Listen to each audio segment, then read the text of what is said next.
hora da... Cooperador, o Norbim, vem cá. Thiago Norbim. Você mora na rua que tem o seu nome, né? É seu parente lá, o camarada lá? Norbim. Eu falei, olha lá, o cara é bom mesmo, hein?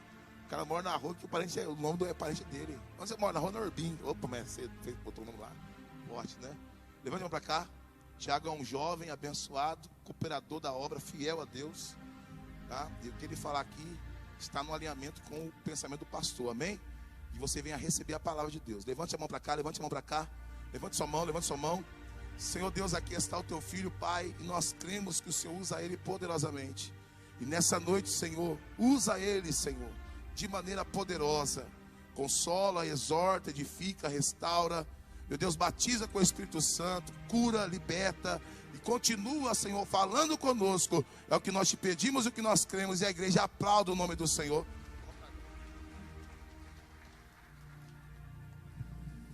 Eu saúdo a amada igreja com a paz do Senhor. Eu convido aqueles que puderem estar de pé, em reverência à palavra do Senhor. O pastor me pegou de surpresa, mas não despreparado. De surpresa, mas não despreparado. Tem mais ou menos uma semana que eu tenho refletido nesse texto. Deus me fez refletir nesse texto. E eu fiquei impactado, porque a gente lê a Bíblia, a gente lê os textos, mas a gente às vezes não se atenta a alguns detalhes que fazem toda a diferença, que fazem a gente, meu Deus, que isso? A gente fica impactado. A palavra está em Juízes, capítulo 6. Eu vou ler alguns versículos de Juízes, capítulo 6, a partir do verso 14. Juízes 6, 14.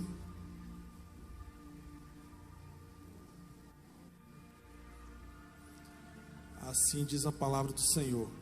Então o Senhor olhou para ele, para Gideão, e disse: vai nesta tua força e livrarás Israel da mão dos midianitas. Porventura não te enviei eu? Aí ele lhe disse: ai, Senhor meu, com que livrarei a Israel? Eis que a minha família é a mais pobre em Manassés, e eu o menor na casa de meu pai. E o Senhor lhe disse: porquanto eu hei de ser contigo, tu ferirás os midianitas como se fossem um só homem. E ele lhe disse: se agora tenho achado graça aos teus olhos, dá-me um sinal de que és o que comigo falas. Rogo-te que daqui não te apartes, e até que eu venha a ti e traga o meu presente e o ponha perante ti. E disse: eu esperarei até que voltes. E entrou Gideão e preparou um cabrito e bolos asmos, ou pães sem fermento, de uma efa de farinha, e a carne pôs num açafate, e o caldo pôs numa panela, e trouxe-lhe até debaixo do carvalho, e lhe o apresentou. Porém, o anjo do Senhor Deus lhe disse: toma a carne e os bolos asmos, e põe sobre esta penha, sobre esta rocha, põe em cima da rocha, e joga o caldo em cima dos bolos asmos e da carne de cabrito. E assim o fez. E o anjo do Senhor estendeu a ponta do cajado que estava na sua mão e tocou a carne e os bolos asmos. Então subiu fogo da rocha e consumiu a carne e os bolos asmos. E o anjo do Senhor desapareceu dos seus olhos. Vai lá para o versículo 25, logo à frente aí. E aconteceu naquela mesma noite, que o Senhor lhe disse: toma o boi de teu pai, a saber, o boi de teu pai, presta atenção, o boi de teu pai, a saber, o segundo boi de 7 anos, ou seja, o boi do pai de Gideão, o segundo boi de 7 anos, e derruba o altar de Baal, que é de teu pai. O altar de Baal era do pai de Gideão. E corta o bosque que está ao pé dele. Em algumas versões, o bosque está como o poste de Aserá, que era uma deusa lá dos cananeus. Olha só, era para ele derrubar o altar de Baal, que foi construído, que era do pai dele, do pai de Gideão, e derrubar o altar, o poste de Aserá, que era uma deusa cananeia. E edifica ao Senhor teu Deus um altar no cume deste lugar forte. Ou seja, derrubar aquilo que é do adversário e levantar um altar para o Senhor. no lugar conveniente, e toma o segundo boi e oferecerás em holocausto com a lenha que cortaste do poste de Asterá. Olha que profundo isso é.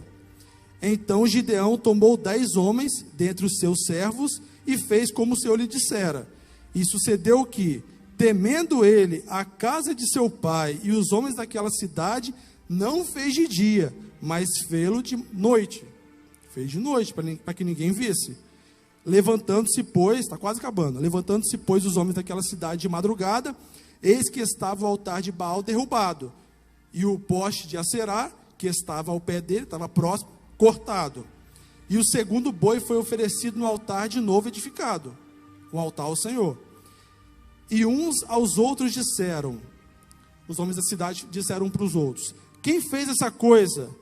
E esquadriando e inquirindo, ou seja, investigando, Gideão, o filho de Joás, fez essa coisa. Então os homens daquela cidade disseram a Joás, que é o pai de Gideão, tira para fora o teu filho para que morra. Olha só, pois derrubou o altar de Baal e cortou o poste de Aserá que estava ao pé dele. Porém Joás disse a todos os que se puseram contra ele, contendereis vós por Baal? Ou seja, vocês vão mesmo defender a causa de Baal? Livrá-lo-eis vós? Ou seja, vocês vão mesmo livrar Baal dessa vergonha? Qualquer que por ele contender, ainda esta manhã será morto. O pai de Gideão falou, qualquer um que quiser defender a causa de Baal vai ser morto. Por quê? Porque se trata de uma idolatria. Será morto. Se é Deus, se Baal é Deus, por si mesmo contenda, ou seja, ele mesmo que defenda a causa dele, pois derrubaram o altar dele. Último versículo, pelo que naquele dia eles chamaram Jerubaal, dizendo, Baal contenda contra ele, pois derrubou o seu altar. Poder sentar? Que texto tremendo, irmãos, tremendo. Eu fiquei realmente impactado. Primeiro a gente tem que entender rapidamente o que foi o período dos juízes, né? Por que Israel teve um período no qual os juízes governaram e não reis e não outros tipos de governantes? Os judeus, eles falharam em conquistar a terra prometida. Deus queria que os judeus expulsassem, matassem todos os povos que ali havia, todos os povos, mas devido à idolatria, devido ao medo, muitas vezes, eles não expulsaram todos os povos. Alguns povos ficaram lá. Uns deles foram os midianitas, dos quais fala o texto aqui. E nós, ocidentais, né, a pastora fala muito dessa coisa ocidental, desse sentimento nosso ocidental de querer ser mais justo que Deus. A gente tende a ver com maus olhos essa ordem de Deus de expulsar, de matar todos os povos que ali haviam, povos pagãos, povos que ofereciam crianças em oferta a deuses que não existem, povos que matavam com selvageria, sem nenhuma pena. Eles realmente eram povos maus, muito maus. E a gente olha assim, nossa, mas para que isso? Eu ouço muito as pessoas falarem isso. Nossa, Deus mandou matar, não sei o que. Aquela coisa de querer ser mais justo que Deus. Só que nós não temos noção do quanto esses povos eram maus. Do quanto a convivência com eles ali seria impossível. Seria impossível conviver com aqueles povos ali. Nós vemos isso, como foi difícil para Israel conviver com aqueles povos, os midianitas, os filisteus, os amalequitas. Terrível. Por quê? Porque eles servem a deuses falsos. Eles servem ao diabo. Eles serviam ao diabo. Tudo aquilo que se coloca no lugar de Deus é diabo. É o diabo que está sendo servido ali. Nós aqui na Serra, nós temos um exemplo claro. Todo ano aqui, entidades são cultuadas, são demônios disfarçados de entidades, para que as pessoas achem que aquelas entidades vão fazer alguma coisa por elas, mas não vão fazer nada, porque é o diabo que está ali sendo adorado naquelas estátuas.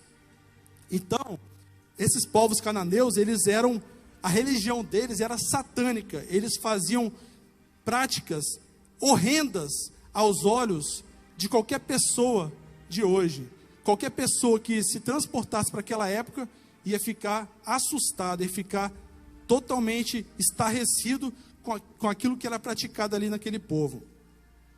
E era impossível conviver com aquelas pessoas. Então eles tinham que ser exterminados, ou expulsos ou exterminados. Se eles fossem contra o povo de Deus, eles seriam exterminados. Se eles aceitassem sair, eles viveriam fora da terra que Deus prometeu a Abraão. Porque a palavra fala que esses povos, eles edificaram casas, edificaram cidades para o povo de Deus habitar.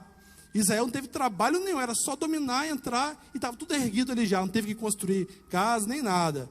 E é o que Deus faz, né? A palavra de Deus fala que Deus tira do ímpio para dar para o servo de Deus. Ele faz isso o tempo todo. Basta nós termos fé. Então, assim como era impossível o povo de Deus conviver com aqueles povos, é impossível, nos dias de hoje, nós queremos ter uma proximidade além do normal com pessoas que não servem ao Senhor. O brasileiro, irmãos, é um povo emocionado. O que eu quero dizer com isso? O brasileiro, ele é emocional, ele leva tudo no sentimento, ele acha que colega de trabalho é amigo. Eu, às vezes, falo com os meus colegas lá, eu falo, pai, você não é meu amigo, você é colega de trabalho. São coisas diferentes, porque às vezes a pessoa quer ter uma intimidade que não tem, né?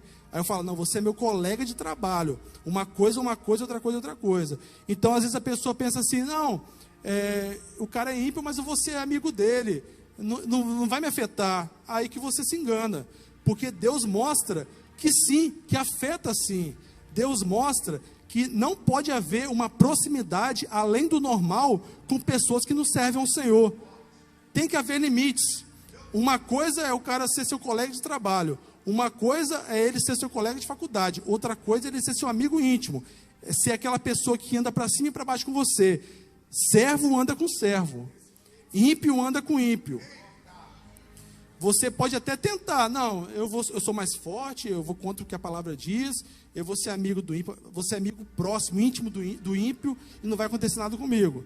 Mas você que está colocando sua conta em risco, não tem nada a ver com isso. Então, continuando, com Josué, as tribos estavam unidas para conquistar a terra prometida. Só que uma vez que o povo de Deus se estabeleceu ali na terra prometida, eles começaram a se separar por tribo, começaram a se espalhar, começaram a habitar ali nas terras que estavam destinadas para cada povo, para cada tribo, e ficaram desunidos. Cada tribo ficou responsável pela expulsão dos inimigos que sobraram em cada território. Então eles entraram lá, mataram vários inimigos, Jericó é um exemplo disso, e ficaram alguns inimigos para trás, que precisavam ser mortos ainda. Só que cada tribo ficaria responsável por eliminar o seu respectivo inimigo que estava mais próximo ali. Só que não fizeram devidamente, não fizeram a contento. Sobraram vários inimigos, uns dos quais foram os midianitas. Então, com a morte de Josué, o poder ficou concentrado nas mãos dos príncipes. Quem são os príncipes? São os líderes tribais de cada tribo. 12 tribos, cada tribo tinha seu príncipe, seu líder. Príncipe vem de principal, aquele que está acima, não necessariamente filho de rei, mas alguém que está com poder, está acima de outras pessoas. Então, as tribos estavam desunidas e Deus levantou juízes para libertar os judeus do jugo dos povos pagãos que ali habitavam. Israel viveu em ciclos, a gente vê isso claramente no período dos juízes, que o povo se afastava do Senhor. Aí o povo começava a sofrer, era invadido, era perseguido, as lavouras eram incendiadas por esses povos que os animais eram mortos, esses povos queriam ver os judeus morrendo de fome. Eles provocavam os judeus até eles partirem para a guerra contra eles. Eles eram terríveis. Aí o povo sofria, buscava o Senhor. O Senhor mandava um juiz, aí o povo ganhava a guerra, ficava tranquilo, aí começava a se afastar do Senhor de novo. Aí começavam a sofrer invasão, aí depois Deus mandava outro juiz, e assim ia no ciclo sem fim, no ciclo de abandono ao Senhor, no ciclo de desonra ao Senhor. Otoniel foi o primeiro juiz de Israel, como a gente sabe, e Gideão, do qual nós falaremos aqui, o quinto juiz de Israel. Irmãos, Deus queria reinar sobre Israel. Deus queria ser o rei de Israel. Mas os judeus insistiam em imitar os povos pagãos, em vários sentidos. Uma dessa imitação era o desejo de querer um rei. Eles não queriam ser governados pelo Senhor como monarca. Eles queriam um rei à frente deles. Porque os povos pagãos tinham reis, então eles queriam imitar esses povos. Então, a gente vai ver logo à frente que Gideão venceu a guerra, tudo certo, com 300 homens, todo mundo conhece a história. E eles pediram para Gideão ser o rei deles. Governe sobre nós. Olha que loucura, eles não entenderam. Os midianitas estavam, como a palavra fala, como gafanhotos. Eram muitos midianitas. Era surreal. A vitória de Israel com 300 homens contra, sei lá, talvez milhões de midianitas, mais de 1 milhão de midianitas, era surreal. Qualquer uma pessoa em sã consciência perceberia que foi ação de Deus. Mas o povo estava tão afastado do Senhor que eles acharam que foi Gideão o responsável por essa vitória, e não o Senhor. E eles pediram para Gideão reinar sobre eles. Não, em outras palavras, não queremos o Senhor, queremos você reinando sobre nós e seus filhos e os filhos dos seus filhos. Isso aí foi um desprezo contra Deus, um desprezo danado. Então, por que Deus mostrou aqui com Gideão, mostrou com Saul lá na frente, que ter um rei é ruim? Porque um rei, irmãos, ele tem muito poder nas mãos deles, tem muito poder. Mais do que um homem pode ter, muito poder na mão da pessoa. E é difícil um homem com tanto poder ser fiel ao Senhor. É poder de vida ou morte. Se uma pessoa não reverenciar ele, não saudar ele, ele pode mandar matar ali. E fica por isso. Ninguém pode falar nada, porque ele é rei. Então é muito poder. Ainda hoje existem reis, como a rainha Elizabeth, que o pastor falou, que ela faleceu essa semana, né? E ainda hoje um rei tem muito poder na mão, tem muito poder. Talvez os irmãos não saibam, mas a rainha Elizabeth, atualmente é o príncipe Charles, o rei Charles, né? Ela governa sobre o Canadá, sobre a Nova Zelândia, sobre a Austrália, sobre a Jamaica, sobre Papua Nova Guiné. É muito reino que ela tem. Se qualquer país entrar em guerra contra o Canadá, vai estar ofendendo a rainha, no caso agora o rei Charles. Então é muito poder, mas era mais ainda naquela época. Naquela época era um poder absurdo. Deus falou: eu vou ser o rei de vocês, eu vou reinar sobre vocês. Judeus, não, a gente quer que um homem reine sobre a gente. Terrível, terrível. Então, como eu falei, naquela época era muito mais poder, e pouquíssimos reis de Israel foram tementes ao Senhor. A gente vê na palavra, pouquíssimos. Acho que uns 90% eram não tementes ao Senhor.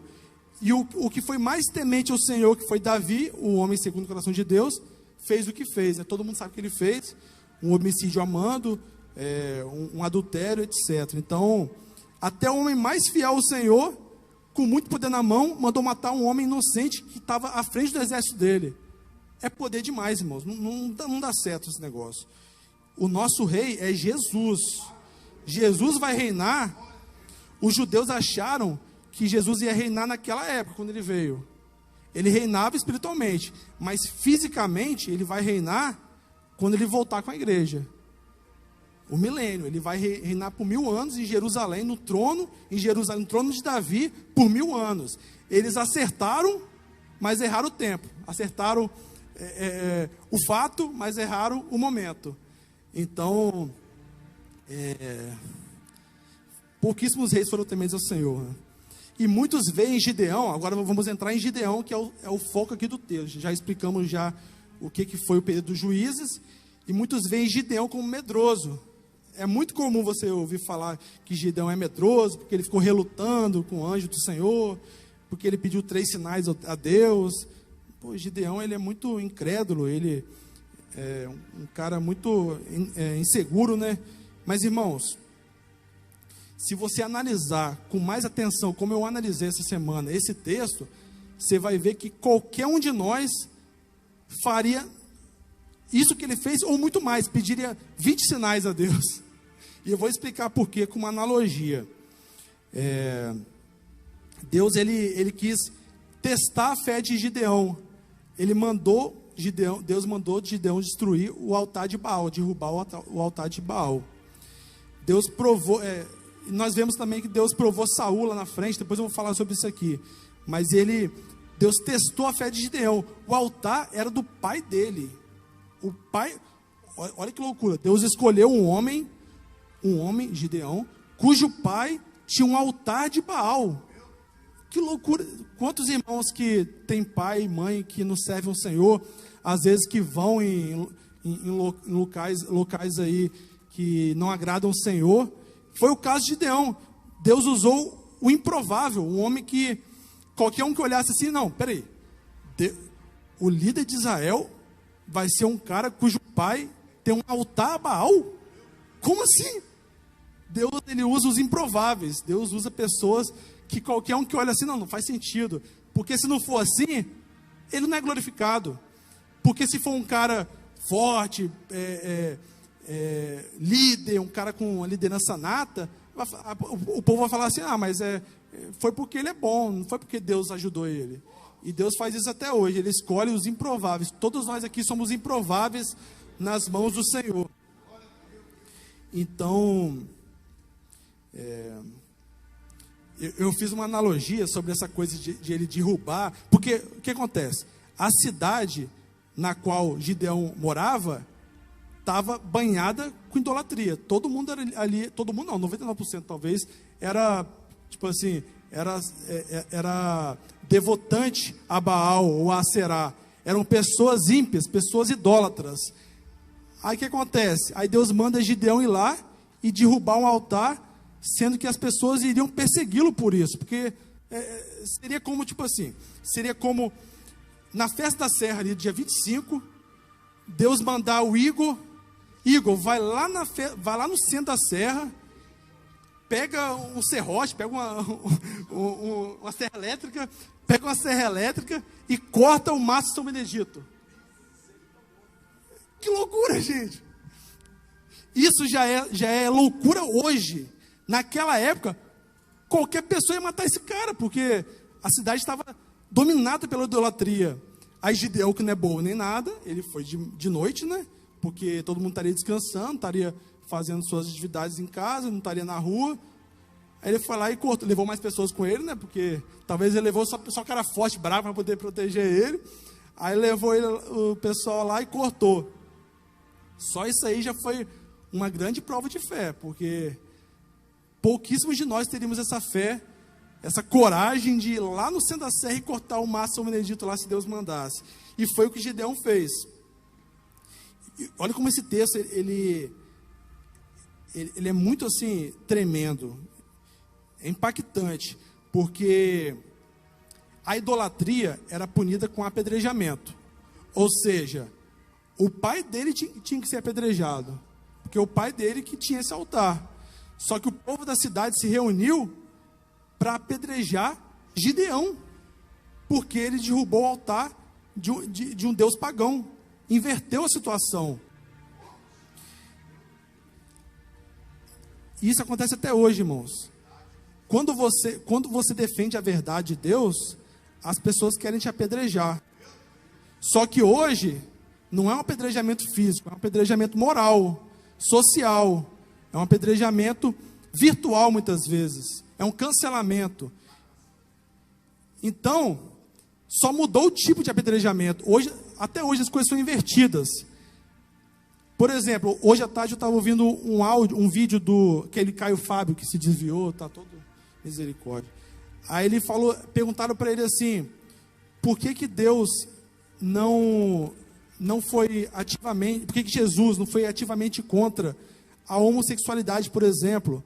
Aí o que ele falou? Ele falou que Deus não estava nem aí para isso, que Jesus não estava nem aí para isso, que ele queria acolher a todos, amar a todos. Aí quer dizer, a mentira, quando é uma mentira escancarada, você identifica fácil, porque é igual um copo com óleo. Água e óleo são misturas heterogêneas. Você vê o óleo e vê e a água separados. É fácil você identificar. É como a mentira. Mas quando a mentira está misturada com a verdade, quando é uma mistura homogênea, que você não sabe identificar o que é o que é o que, fica difícil saber, fica difícil denunciar a mentira, porque ela é às vezes uma meia-verdade. E é o caso disso que ele falou. Jesus acolhia a todos? Acolhia. Jesus queria abraçar a todos, queria ter todos consigo? Queria. Tanto é que a multidão o perseguia. Porém, ele era absolutamente contra o pecado. Por que nós não vemos na Bíblia, no Novo Testamento, Jesus falando diretamente contra a homossexualidade? Porque Jesus, ele seguia o Velho Testamento.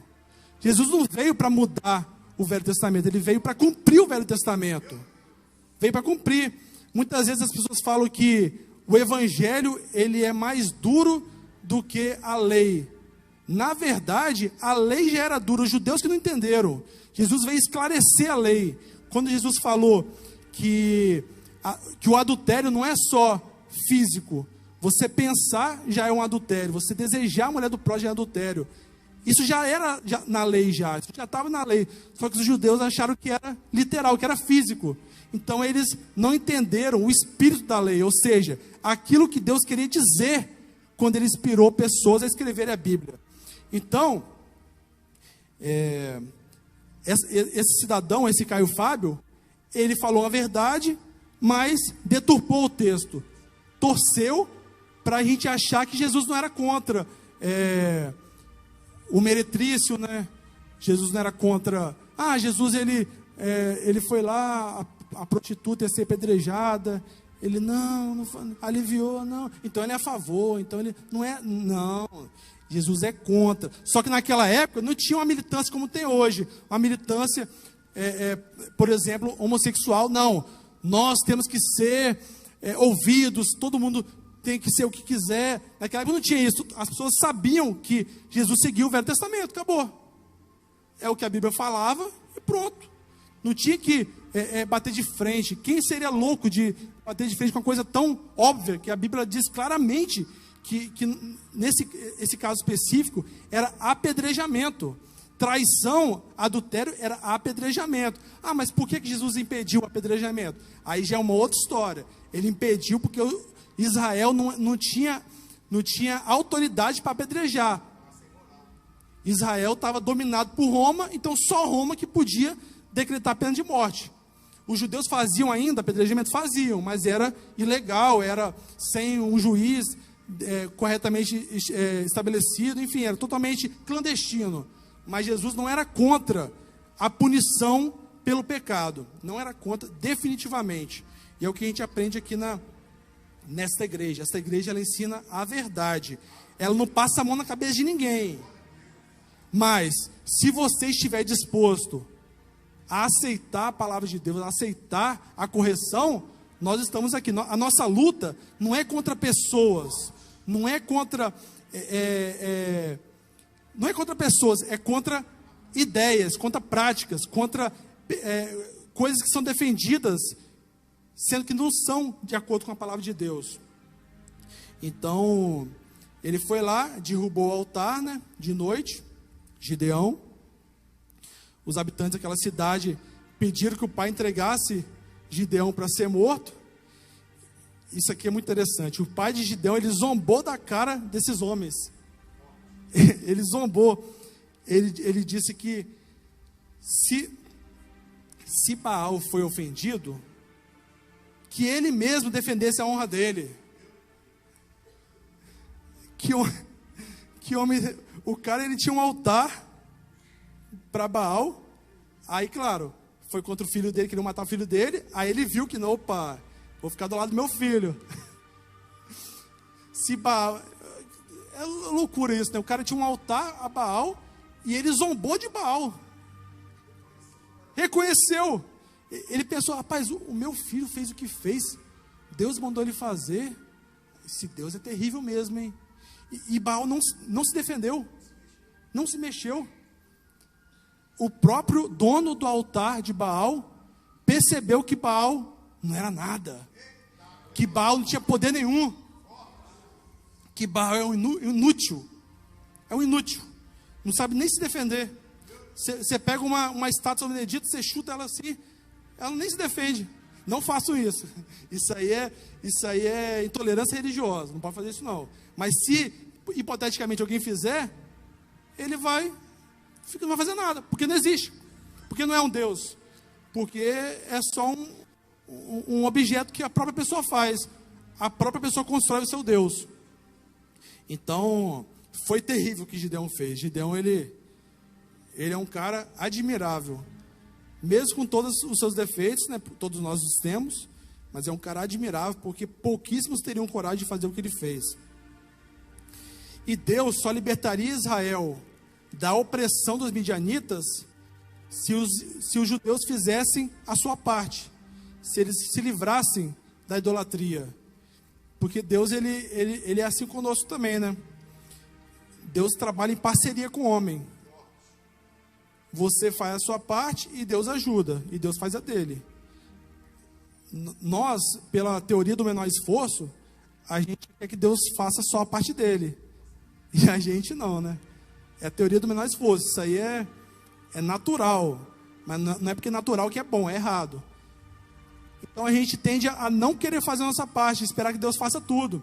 Só que não é assim que funciona. Deus trabalha em parceria, nós temos que fazer a nossa parte. As pessoas ficam esperando o agir de Deus, mas elas não fazem a parte delas, não se livram dos seus ídolos.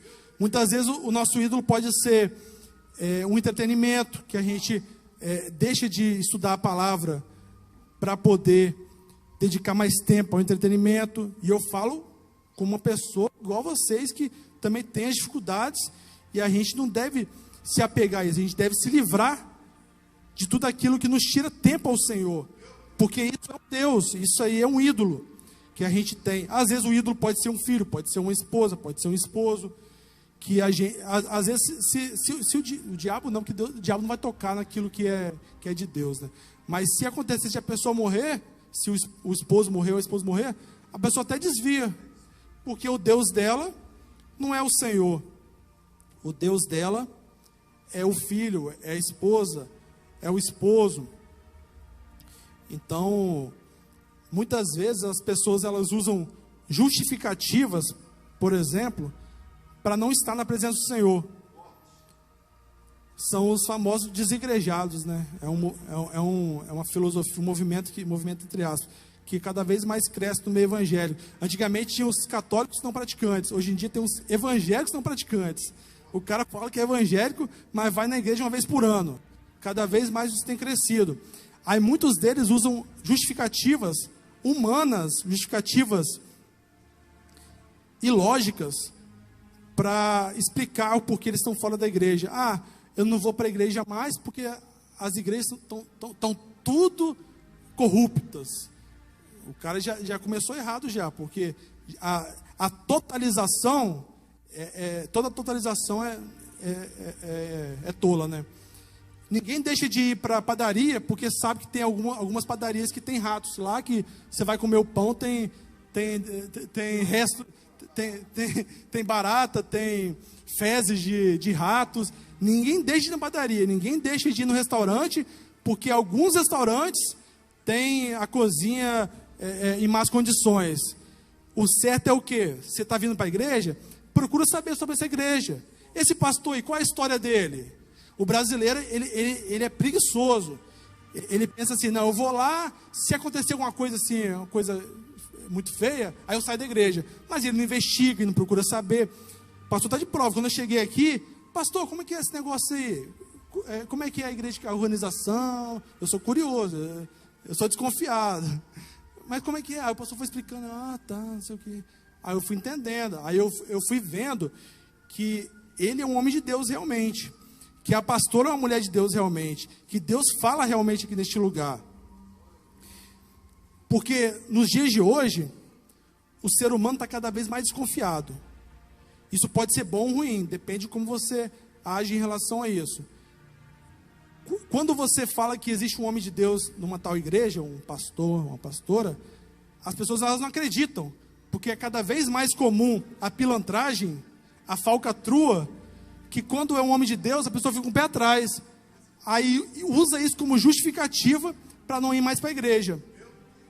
Só que ninguém deixa de ir para o restaurante porque tem algum outro restaurante que tenha uma cozinha barata, que tenha uma cozinha em más condições. Ninguém deixa de ir às padarias porque tem uma padaria ou outra. Mas para a igreja, sim.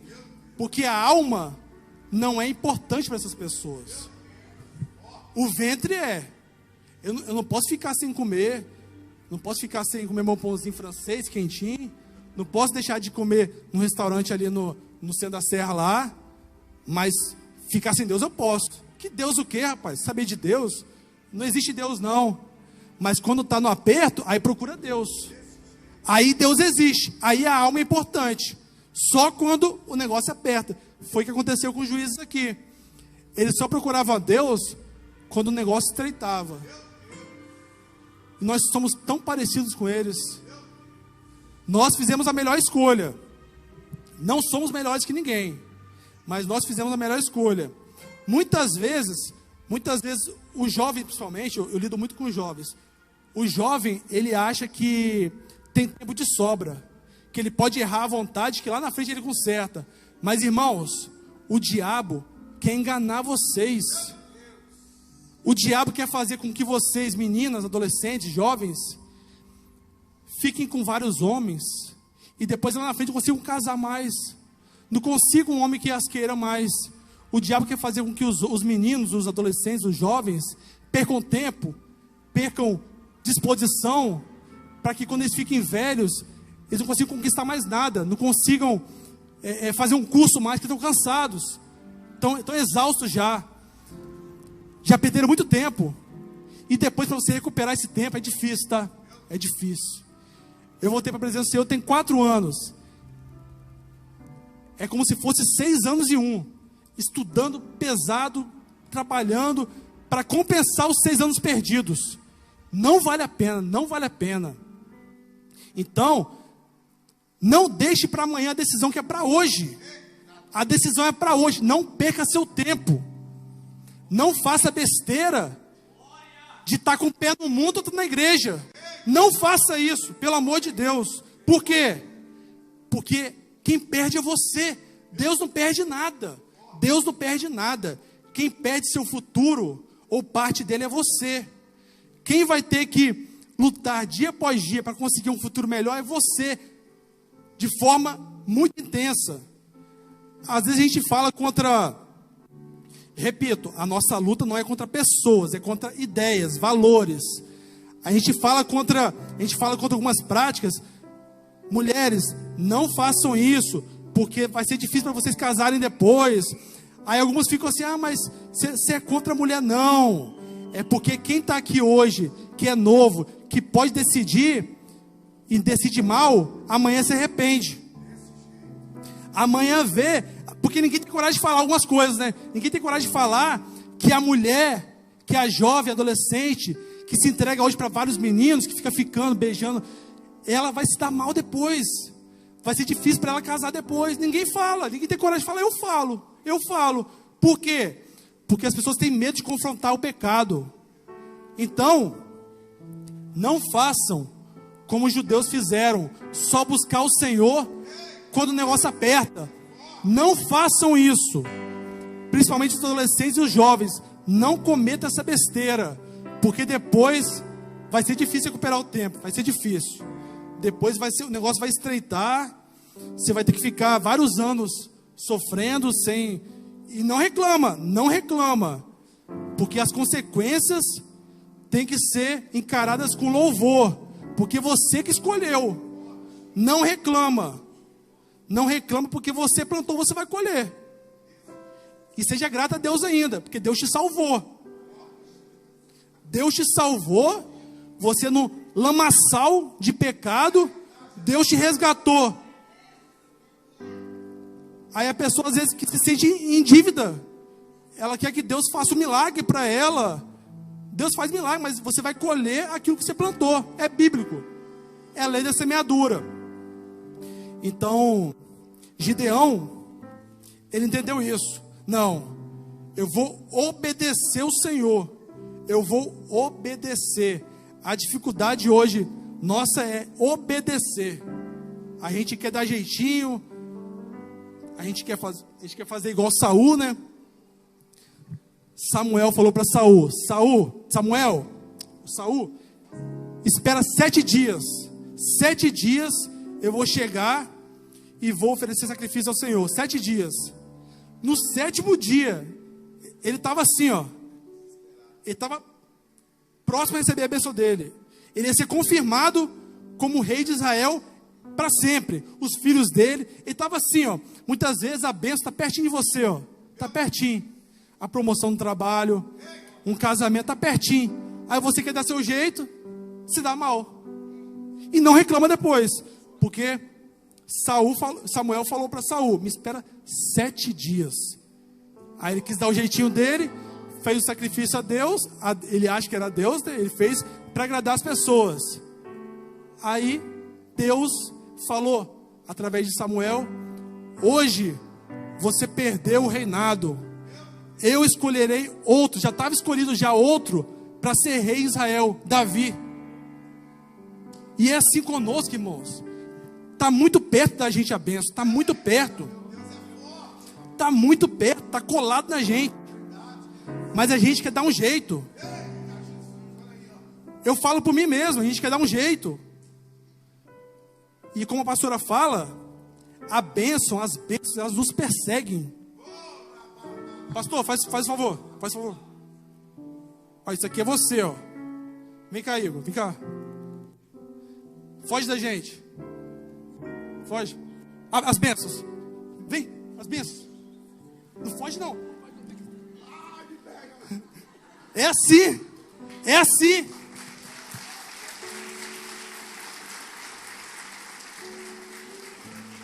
Quando você é obediente ao Senhor, as bênçãos te perseguem. Você não tem que suar. É só obedecer, irmãos. É só obedecer. E Deus, como a pastora fala, Deus dá coisas pra gente que a gente nem pediu a Deus. Às vezes a pessoa olha pra mim assim: ah, esse cara aí, ele é nerd, ele é playboy. Não me julgue pela aparência, irmãos. Só Deus sabe as minhas limitações. Deus me deu e tem me dado coisas que eu nem pedi. Eu não pedi para fazer teologia, não pedi para fazer bacharel em teologia, não pedi para fazer mestrado, não pedi para fazer doutorado ano que vem na Alemanha. Mas Deus vai me dar, Deus está me dando. Eu não pedi, eu não queria isso, eu queria ficar tranquilo. Eu terminei a faculdade de Direito, queria ficar tranquilo, só vindo para a igreja, tal, casado, de boa. Deus falou: vai estudar, rapaz. Vai estudar, rapaz. Aí, tipo assim, é pesado, estudar, tal. Mas é bênção, irmãos. É título, é viagens. E eu não pedi. As bênçãos nos perseguem. Quando você tem experiência com Deus, até a sua fala tem mais autoridade. Porque você vive aquilo. E conosco é assim. As bênçãos têm nos perseguido. Como uma perseguição policial. Enquanto não te alcançar, enquanto alcançar o bandido, não fico satisfeito. Assim são as bênçãos conosco. Agora é o louvor? Hã? Deixa eu continuar então, um pouquinho. Então, quando você fala: eu sou fraco, Deus, eu não consigo. É difícil para mim. Eu falo com Deus: é difícil demais esse negócio, fazer uma dissertação de mestrado, é difícil demais. Deus sabe como é difícil, é muito difícil. Deus, me dá uma estratégia, me dá uma ideia. E Deus tem dado. Eu falo assim: Deus, eu não sou ninguém, eu não consigo, Deus. Aí Deus olha assim lá de cima: assim que eu gosto, assim que eu gosto, assim que eu quero. Quando você reconhece que você não consegue, que você não pode, aí que Deus trabalha. Aí que Deus revela o poder dele. Aí que Deus mostra o quanto ele é poderoso. Gideão pediu 3 sinais a Deus. 3 sinais. Rapaz, 10 hoje. Pediu 3 sinais a Deus. O primeiro que eu li com vocês aqui, Deus ele fez o fogo queimar de cima da rocha, queimar, estava encharcado, a carne do cabrito, os pães sem fermento, Deus fez queimar, e estava encharcado, irmãos, e mesmo assim ele pediu mais 2 sinais, eu pediria 20 sinais, porque a missão dele era difícil, a missão dele era terrível. Aí quer dizer, isso me lembra daquele desafio de Elias. Os irmãos lembram do desafio de Elias? Que Deus, ele mandou Elias colocar água no altar lá. Os profetas de Baal não conseguiram fazer queimar. Eu não vou ler aqui, não vai dar tempo. Mas, até separei aqui. Mas Elias jogou água 3 vezes. Deus mandou jogar 3 vezes. Encharcou, estava pingando de água. E Deus mandou fogo do alto e queimou ali a oferta. É o que Deus faz, irmãos. Só basta obedecer. Você obedecendo, as bênçãos de Deus vão te perseguir, como tem me perseguido, como tem perseguido o pastor Marcelo, como tem perseguido o Igor, a pastora Simone e os demais irmãos. Se coloque de pé, por favor. Agora o louvor, né?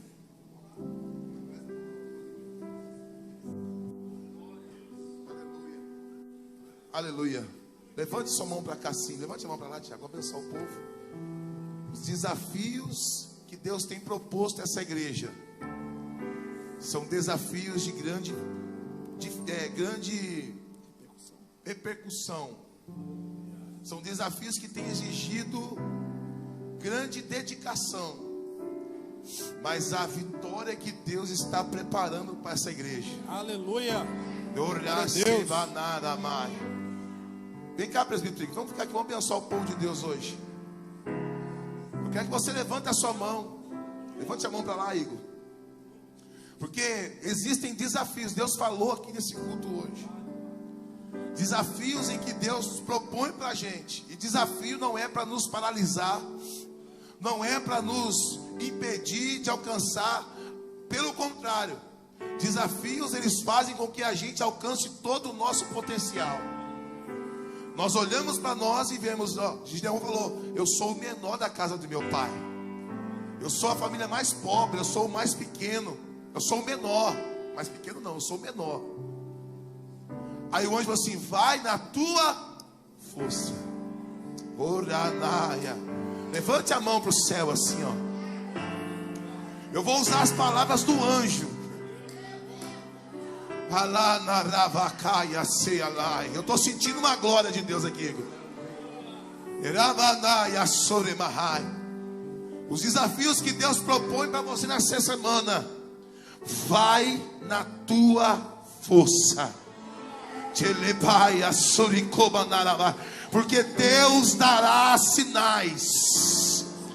Deus dará sinais para essa igreja. Essa igreja, essa semana será vívido no meio dela sinais. E eu tenho uma palavra de coração. Não se acovarde diante do desafio. Ora, o desafio que nós vamos viver é testemunhar a palavra de Deus. E Deus vai te honrar na terra. Levante a mão assim, levante a mão assim.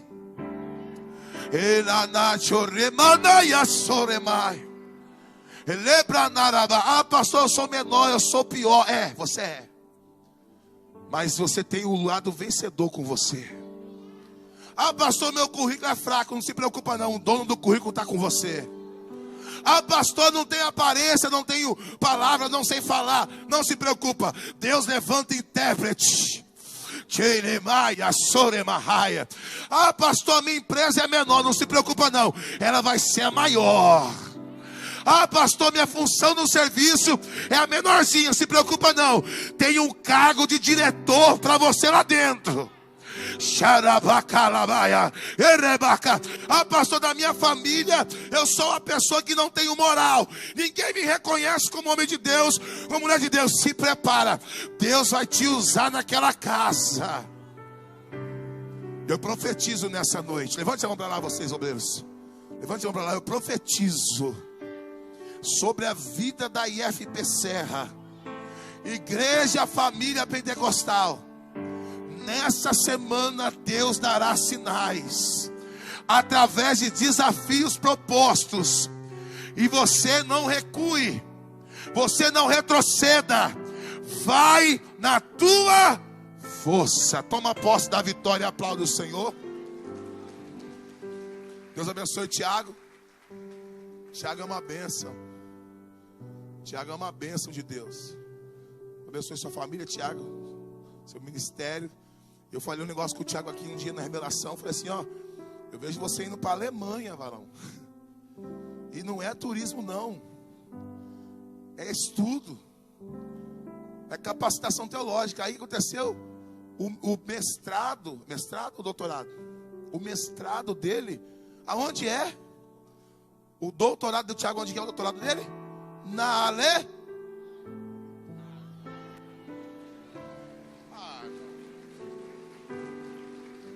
Você acha que eu fico imaginando isso na minha casa? Tamara? Eu falei com ele tem mais de um ano. Nem fazia mestrado dele. Eu tinha que começar a teologia. O doutorado do Tiago vai ser na Alemanha. E eu acho que eu vou com ele lá. Em Germany. Foi até assim que eu falei com você, né? Germany. Hoje eu vou me virar para o país Suíça. Ano que vem eu vou para a Suíça.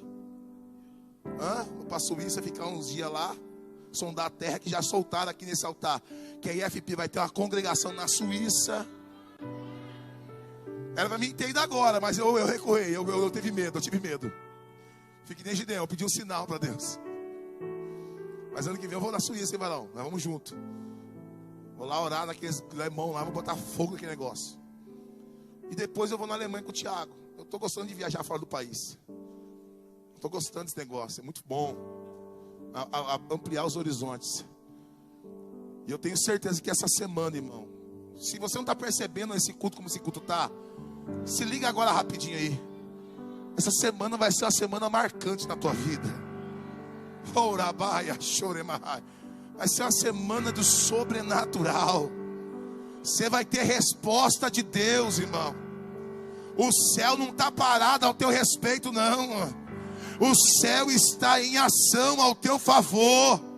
Você vai me ligar, mas pastor, aconteceu. Pastor, o negócio virou para mim. Está tudo dando certo, pastor. Deus entrou no negócio. Arabacanaraia.